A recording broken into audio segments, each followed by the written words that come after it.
Nigga Production. Attack them up. DJ Doom, attack them up.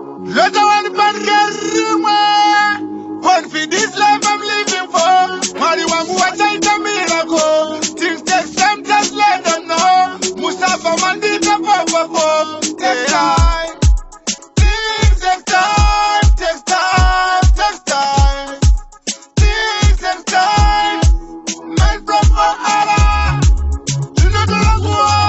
Those are go to one night, it's a night way. You know the time. You know that you got down for my night way. You know the langua.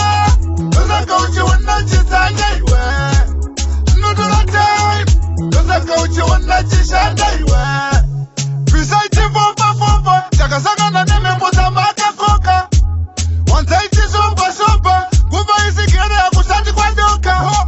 Murudani tepambita Hatishade kuita makakatano. Tonyari na bimangwana Shati nenge takunzi tesonetana.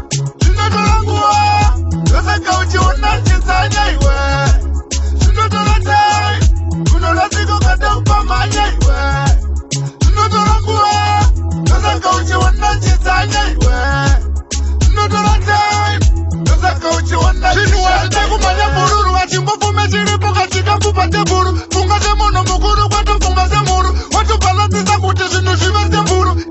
Zina zivandaka kanganisa na zinda zinini bisa. Markuda vichkuru ndivo vano yanalisa. Facho pake kanganiso topata pakatirisa. Dhani kuda kundi maisa manisa Narambano Tunatolangua Yosa kauchi unachizanya iwe. Tunatolatai Unolaziko kata upamanya iwe. Tunatolangua Yosa kauchi unachizanya iwe. Tunatolatai Yosa kauchi unachizanya iwe. This life I'm living for.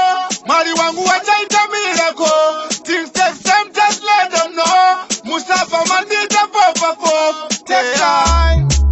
Things take time, take time, take time. Things take time. Man from Allah. Tunatolangua Yosa kauchi unachizanya iwe. Tunatolatai Unolaziko kata upamanya iwe.